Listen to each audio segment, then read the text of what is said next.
Let us know, because sometimes the mics don't work. Can you hear me? You can hear me fine? All right, well, good morning and welcome to the home of sustainable agriculture, the Americas. This is our third year at a COP in which we've brought together farmers, ranchers, ministers, world leaders to a COP to talk about agriculture, the importance of agriculture, the future of agriculture, and how agriculture is part of the solution to climate change. We're IICA, the Inter-American Institute for Cooperation on Agriculture, a real mouthful as a title. We were founded in 1942 to bring agricultural policy together for the Americas. We're based in San Jose, Costa Rica, and we have 34 member states. We're pleased to be joined by the Minister of Agriculture of Belize and Dr. Rattan Lal, one of our Goodwill Ambassadors. We're very pleased to have Danielle Nierenberg and Food Tank participating with us for the second year. Food Tank offers IICA and our constituents the ability to communicate with a much broader group, and that's why we're here, not just to talk to each other, but to talk to this entire convention and those who follow this convention about how agriculture is part of the solution to climate change, and we're taking steps to make agriculture cleaner, greener, smarter, etc. So with that, let me turn it over to Danielle. Thank you very much for having these coffees with us, and the show is yours. Thank you, and gracias. It's so wonderful to be here, and it's so wonderful to collaborate with IICA. I want to give a special shout out to Lloyd and also Margaret Ziegler, who have been incredible partners, and we're, again, so lucky to work with them. So just, again, I'm Dani Nierenberg. I work for an organization called Food Tank. We're a research and advocacy organization, and our mission is really simple: to highlight stories of hope and success in food and agriculture systems and make sure that they get to the wider audience that Lloyd talked about. And we do this with the aim to inspire, motivate, and ultimately activate positive transformation in how we produce and consume food. So I'm delighted to be with my speakers this morning. I have the honor of introducing Dr. Rattan Lal, who happens to be one of my very favorite people.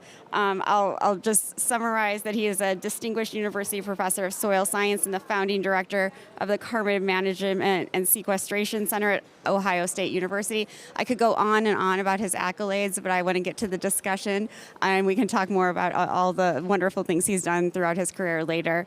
And I'm also pleased that we could have Minister Jose Mai of Belize, who's the Minister of Agriculture. So please give them both a round of applause. Let's keep the energy up this morning. I know everyone's tired from these last 2 days. So Dr. Lal, if I could start with you, I kind of want to start with the basics. Why is soil health so important for solving the climate crisis? Thank you so much. It's a pleasure to be here and to have dialogue with you. That's a great privilege indeed. Soil is the basis of our life. There is no life without soil and no soil without life. They have evolved together. So all the ecosystem services that humanity and nature needs, they come from soil. Therefore, protection, sustainable management of soil health is most critical for humanity, for all the biota, and for the planet Earth itself. And Dr. Lal, you've been so good at sort of talking about how, the resurrection of our soils can be a spiritual process. It can be something that we can feel really good about. Soil is the only site in the universe which has the capacity to resurrect death into life. And that's a fact.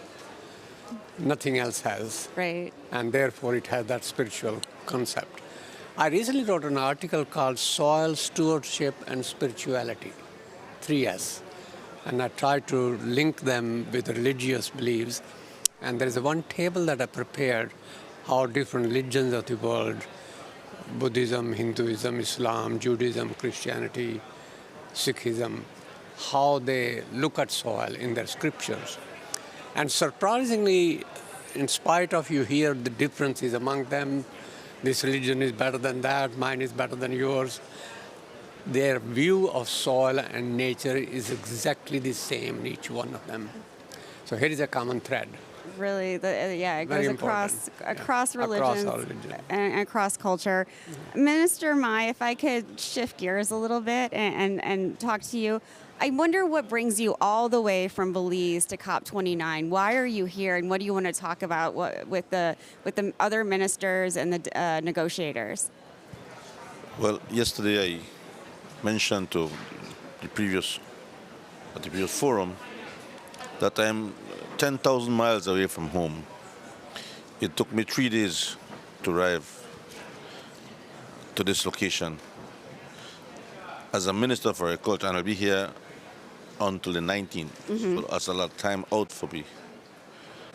And I'm also a farmer, so I am here, but I'm worried, I'm thinking of all the activities going on in my ministry in Belize, the many challenges that our farmers are faced right now, and leaving my farm to my workers. Right. So it wasn't an easy decision to be here. But there's one thing that moves me. While we eat and we drink and we discuss, something is happening somewhere around the world that may have negative effects, economic and otherwise. As we speak right now, there's a storm about to hit Central America and Belize. There are floodwaters in San Ignacio right now. I saw this morning that the streets are filled, the place is flooded at this time. There's an urgent need for us to do something about the environment. And that urgency is yesterday. Right. And so what brings me here is the hope that I can take back something for the small farmers of Belize. This is a very expensive forum. Millions of dollars have been spent here. Right. Billions. How much will a small farmer in South America, in Asia, in Central America, South America, in Africa, how much will those small farmers benefit from this forum? I am here with the hope that I will take back something to the farmers of my country, or else it will only be an expensive talk shop for me. Well, we'll make sure that doesn't happen. But I'm wondering if you, exactly, please, round of applause. You talk about hope, and I'm wondering if as a farmer yourself and as somebody who talks to farmers all of the time, can you talk about the hopes and dreams of farmers in Belize and how they are looking at solving the climate crisis? To me, this is a learning experience to have people like Dr. Lal, a wealth of experience and knowledge, scientific information. And speaking to other people here, I've learned a lot over the last few days. And I can go back and explain to my staff and to the farmers that what we are doing in Belize is good, but we need to accelerate that. We need to continue pushing sustainable agriculture. We need to let the children know, the youth know, the women in agriculture know that there is hope if we do things differently. We can no longer take food for granted. We can no longer clear all the trees. We can no longer allow our soils to erode. We cannot fertilize indiscriminately. We have fertilizer running off into the rivers, into the streams, into the atmosphere, causing more bad than good. So when I return, I have a lot to do. That's great to have a to-do list. Dr. Lal, Minister Mai mentioned, the need to reduce inputs in a lot of ways and turn to more regenerative practices. Can you talk about how we can find ways to both protect soil health and the financial interests of farmers? Because those inputs are often very expensive, and sometimes they're not used as wisely as they could be. First of all, Mr. Minister, I would like you to consider taking a message back to small farmers that this forum organized by IICA considered many times that the farmer is the center of everything, that the farmer is the largest stakeholder in food security, in climate security, and environment, and that the farmers with that kind of responsibility, this forum under IICA's guidance respects it, and we would like to make sure that they are compensated over time. So I think farmers, small farmers, and we mentioned 550 million of them, they are at the center of everything. And we have a motive, no farmer left behind. So I think that's a very important message to take back. What can be done is, the concept is not, and he's very right, dumping fertilizers. The concept is producing more from less. That's the idea. Less land, less water, less energy, less fertilizer, less chemical. How do you do that? By improving soil health. And the soil health is maintained by soil organic matter content. For example, somebody asked, why are small farmers not plowing the land? We would think plowing is obsolete. Do not plow. Leave the ground undisturbed. Take the crop residue, leave it on the land. Yesterday, the FAO forum, and we discussed grains for people, residue for the land, Right. to feed the land. And that equity has to be maintained. That's a message we got to take to the farmer. And if the crop residue is left and it generates soil organic carbon content, farmers should be compensated $50 per credit. Therefore, the Sustainable Development Goals, whether it's Goal 1 and poverty, Goal 2 and hunger, Goal 13 climate act, they all depend on the ability of the small farmers, and of course all other farmers, to maintain that soil organic matter content. Right. I want to get back to the compensation for farmers in a minute, but I want to ask you both, you know, the message that farmers are in the driver's seat, that they're the center of this conversation, is really an important one. But I'm wondering, are we asking too much of farmers? We ask farmers to be stewards of the land. We ask them to be businessmen and women. We ask them to advocate for policy. We ask them to be communicators. How can we better help farmers do all of the jobs that we've sort of placed on them and help them do that well? Minister? Yeah, again, I think that one of the reasons why we're here is that the farmers are accused of being pollutants, Right. of damaging the environment. Central America, South America is still yet has much forests. Other developed countries don't have forests. So the pressure is from the developed countries to the developing countries saying, you need to do something about it.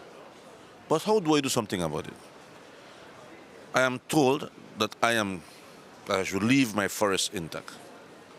But then I need to eat. I need to feed my family. So how do I do that? So on one side, the farmers are losing money with all the natural disasters going on. But I'm asked to save the forest, to plant trees. So who will foot the bill? Everything can be done. Many things can be done, but there's a cost for it. Who bears that cost?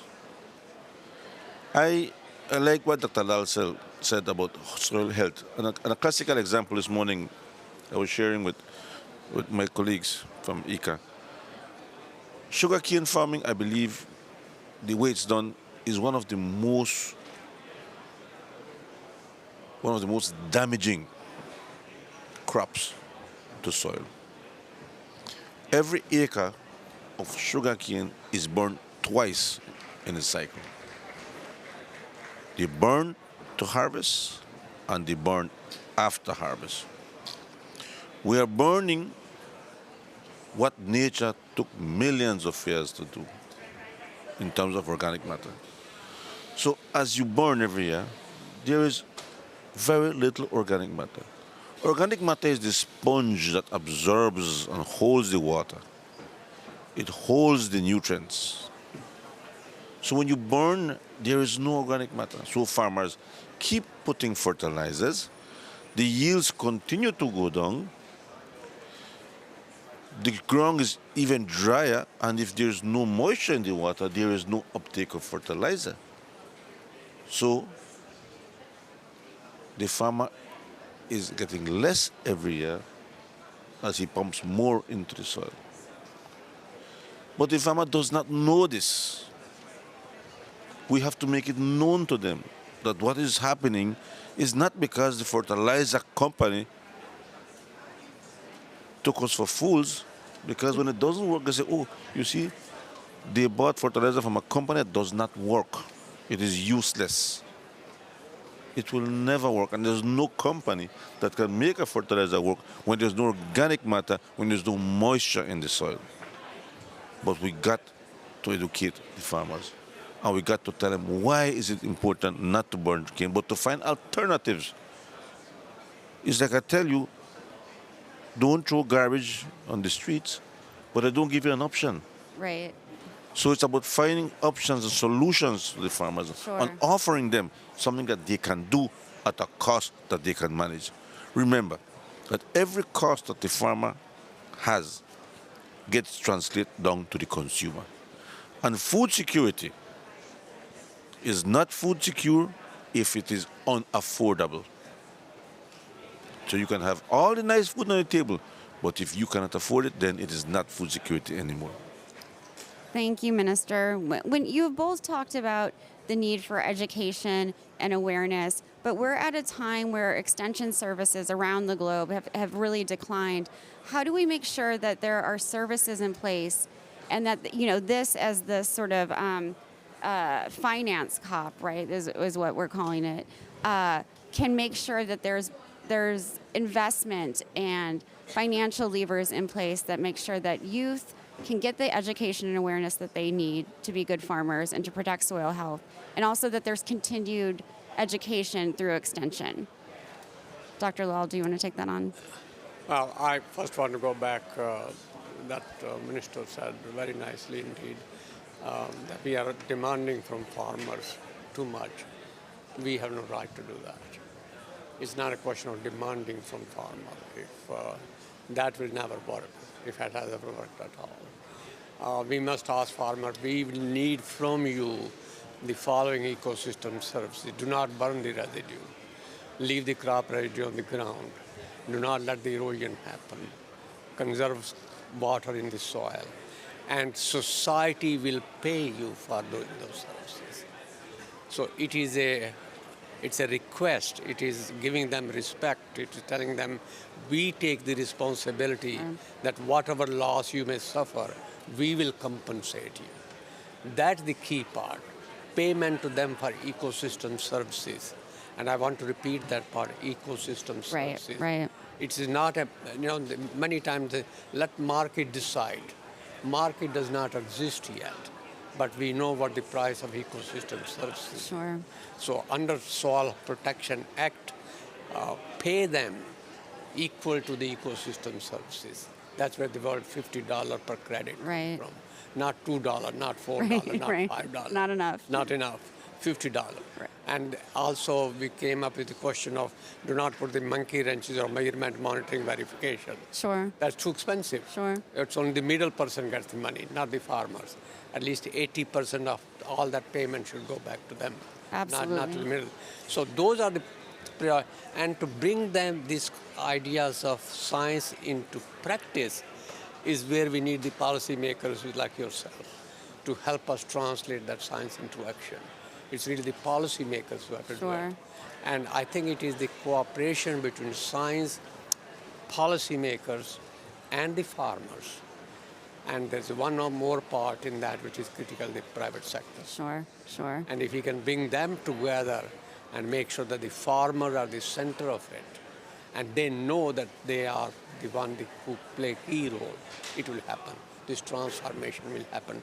This attitude that we demand from farmer, that era is over. Yeah, absolutely. Minister Mai, do you want to react to that? How the demand on farmers is over, that we need that respect that Dr. Lal talked about? I think that is one of the principal reasons why I am here. And I said this yesterday. At this COP29, there are hundreds of NGOs. But across the world, there are NGOs and there are NGOs. There are some who are looking for an opportunity to make money. Yeah. And there are established organizations like IICA that has existed for a very long time and that has a track record of supporting farmers across the Americas. These are the organizations that we need to look at. Belize has benefited from IICA in many, many ways. We continue to benefit. IICA is a perfect vehicle for transporting, for transforming the assets to the farmers. The worst mistake you can do is to have resources and let the middleman end up with the resources and the farmer gets the little bits that fall off the table.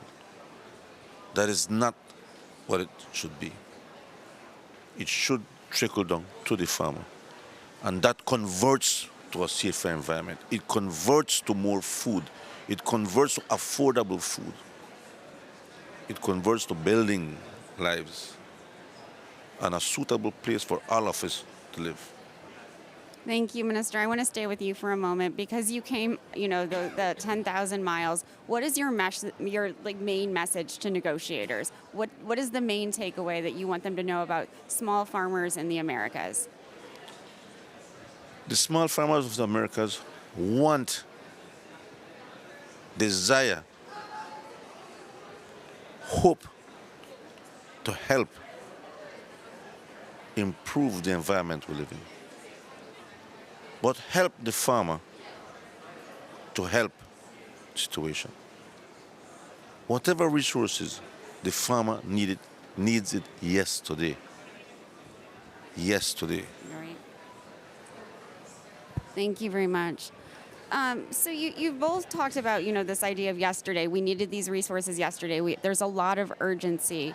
We're going back in time on a lot of the climate goals that were set out because of certain political situations across the globe. How can we demonstrate that we need to act now, no matter who is in office in any country in the world, that we have to act or we won't have a safe, beautiful, delicious world to live in?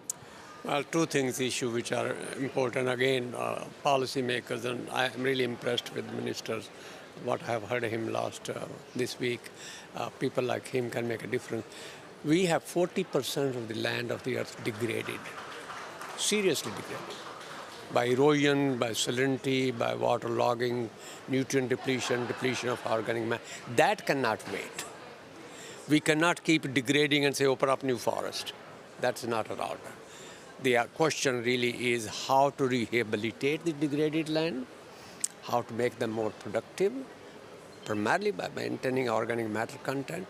And again, the farmers are the key players in that. They are the biggest stewards of the land. And we need to make sure that they realize that if they do that, the society will compensate them, pay them. Price tag, I have been mentioning here in this forum.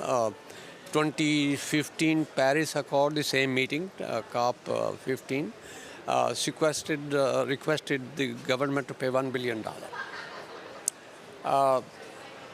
That's nice start, but I am requesting $100 billion. Sure. Because if you really want to pay farmers properly, adequately, it's $100 billion. And the question has come, where will that money come from? Well, it's very simple. We are 8 billion people.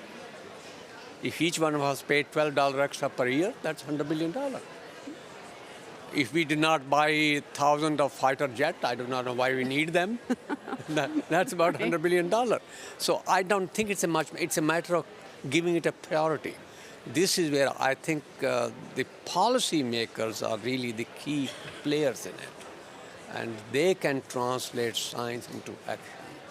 And one other thing which I should really make quite clear, that when soils are degraded and the food being produced is not only good quality, poor quality, but the amount is also poor, the soil health determines the health of the people they live in. Sure, sure. It's very important to realize that the people are the mirror image of the soil they live on.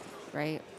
If you drive through Africa and after that drive through Midwest United States, you know the soil and you know the people. You know, don't need to get out to see what the difference is. Sure. So when the people are miserable and hungry and starving and suffering, they pass their suffering to the land. And the land reciprocates. And unfortunately, the small landholders, because they are poor, because they are miserable, they are suffering, they pass their suffering. So we got to break that vicious cycle. Right, right. And this is where private sector, policymakers, scientific community can really take action now. There is no tomorrow. It has to be today. There is no tomorrow. We have to take action now. I wonder for you both, you know, when I walked into the Blue Zone this morning, I saw a lot of young people and young people demonstrating, and, you know, there are a lot of young people here. I wonder what your message to them is, you know, not just youth who, you know, are interested in agriculture, but who could become interested in agriculture if they knew that it was a solution to the climate crisis. What is your message to young folks? I think we have done a disservice to the younger people. We have never engaged, I believe, enough of them so that they be involved. This year, in the Ministry of Agriculture, it is the first time that we held a summer program. You always hear about summer programs when it's summer time. All the kids running around, and you have what a sports summer program, another summer program. But never have you heard of a sustainable agriculture summer program. And so we said, well, let's do one. And let's see how people will react. My goodness, I didn't know what I was getting into. My wife is a teacher, a retired teacher now. And she said, how many children are you targeting? I said, only 200. 200? She said, you know what, deal with 200 children every day? I said, well, I don't know, but we'll see. But they had fun. And at the end of the week, they had one tray of vegetables to plant in their backyard, and each one of them had 2 trees to plant. And they were the happiest children. And it was explained to them, why is it that you need to plant these trees? It's going to give you a fruit, but it's going to give you oxygen. It's going to help the environment so that when you are old and being a grandfather, your children can enjoy what you are enjoying today. And that message has to be said to the young people today. And they will understand and say, we can make a difference. Right, right. But it has to begin from a very young age. Absolutely. So, yes, please clap when you can. Dr. Lal, what's your message to youth? Well, my 2 heroes were 2020, 2 teenager girls. Uh-huh. You remember them? I think so. I think I know the story. Greta Thunberg was one, Yep. and Malala Jalal was the Yeah, third one. right. They are both 15, 14-year-old.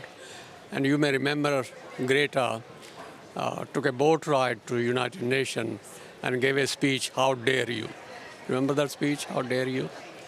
And I really became very, here is a person, a 15-year-old, gathered all the youngsters of her age group and said, you are changing the Earth's temperature, not taking any action. Right. How dare you do that? Right.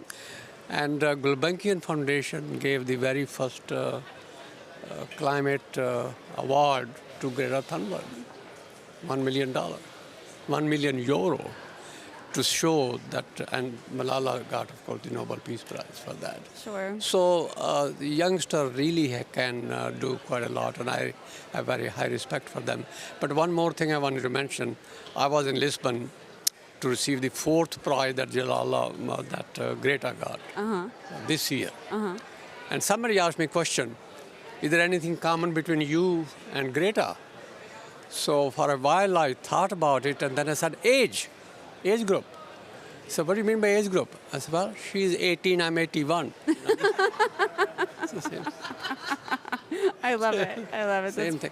But young people can, should, must take charge. And they are. We should promote them, Right. and they are. So I'm really convinced planet Earth has a bright future because youngsters are educated, willing to take action. That really gives me a lot of hope. In this final sort of minute, we've seen over the last several years that food and agriculture have taken a bigger place at this event, at COP. How do we keep that momentum going, Minister? I think it's information and dissemination. We have to keep the pressure on. The discussion has to continue. We have to engage every single person, the farmer, the student, the worker, the operator for the heavy machines. I will give you an example of what happened. My son is 25 years old. He did his first degree in environmental science. So when we started our farm, he said, Dad, if it's cattle we'll do, I'm 100% with you, but not sugarcane. I said, okay, well, I only have 2 sons. If he doesn't help me, then who will? So it's about we're going to do it sustainable. Okay? So there are a group of people that have equipment that when they clear land with equipment, it's every single tree that's gone. So my son said, but the guys are not going to clear the trees. I said, well, so how are we going to do the farm? He says, we'll do selective clearing. So we have a stream that runs through the farm, and so I speak to the operator and I give him instructions. You will leave the trees that are by the stream in such a distance. So my son, he starts to operate, and my son arrives and he stop. What are you doing? I said, well, your dad told me. He said, no, my dad is wrong. You need to leave much more trees than that. My dad is wrong. So he comes and said, what are you doing? And he reprimands me. I said, okay, you're the boss. You're the boss. But those operators today, on their farm, they're saying, Minister, we are leaving trees. Because we understand now from your son who explained to us why we must leave trees. And now we understand. And it's the concept. The operator, Dr. Lal, I told him leave trees, but I didn't give much more explanation. Sure. There's a beautiful tree that we call, what do you call it? It's in Spanish. We call it bullet tree in English, but it's, I forget the tree in Spanish. But it's a big, huge tree, beautiful leaves, and there's a palm tree right next to it, and he bulldozes down the big tree, and he leaves the palm tree. So I said to him, but why do you do that? He said, because you told me to leave trees. I said, but you bulldoze the big tree and you leave the palm. He said, because you told me to leave some trees, and I choose to leave that palm and bulldoze the big, beautiful tree with broad leaves, because he does not understand the concept of leaving trees. So the campaign has to be a sustained campaign. Why you're doing it, how to do it, what are the effects that you will get. And today, these people, their minds have changed. And that is where the policy comes into. Because we must create policies to say, you know what, if you have a certain area to clear, you must leave a percentage in forest. Do not clear the forest. You know how beautiful it is to see you sitting on your farm and all of us are having lunch and 2 howler monkeys coming off the group of trees that my son left, walking across our farm, and like everybody's like, and there's another group in another group of trees, and they're having a party there because they're making a lot of sound, and these 2 are going to the party, but they're walking through our farm. And even my dog's like, what's going on here? You know? Now, we need to do things in a way that our children or grandchildren will review that same image that we saw. And so it has to be a sustained campaign. Spread the word. Why is it important to do the good things? Wonderful message, Dr. Lal. You get the last word. Oh, thank you. How do we get this? How do we keep this momentum going long beyond, how when I'm alive, when we're all alive? Well, first of all, I should really compliment IICA They brought this forum together. This is the third time it's being done, and I hope that they will continue this tradition like this forever. IICA also published a book called Agreement. It's a children's book, cartoon book, where kind of a dialogue. The environment are very important and get them from the very beginning. I have been hoping that we have children alphabet books, which are really environment oriented and climate oriented. So children from the very young age, kindergarten and primary school and so forth, learn where the food comes from. Right. What is that? So I think that movement should continue. So institution like IICA, but then second part, policymakers really can play a very, very, very important role. And here is a very good example of that. COP15, which was in Paris, Mr. Stéphane Le Foll was Minister of Agriculture of France at that time. 6 months before the COP, I was surprised. Embassy of France called my office and said, Minister would like to come to talk to you. That has never, ever happened. So we have policymakers who want to reach out to scientific community. Right. And the program they had at Qatar per mill was really discussed in my office. Sure. So there was another minister from Germany, it was Dr. Klaus Töpfer. He was Minister of Environment to Helmut Kohl and then later to Angela Merkel. Right. And he was the one who started Global Soil Week. He was involved in bringing the soil scientists from around the world in Germany, in Potsdam, Right. to talk about soil and why important it is. So I think with policymakers of that caliber and that goal, encouraging farmers on the one side and then younger generation and educate and the institutions such as IICA, we really have a bright future ahead. I'm very optimistic. I am very optimistic as well. I want to thank our panelists. Please give them a round of applause. Give yourselves a round of applause and take this time to meet folks that you haven't met before, have a little bit of breakfast and network. And thank you all for being here.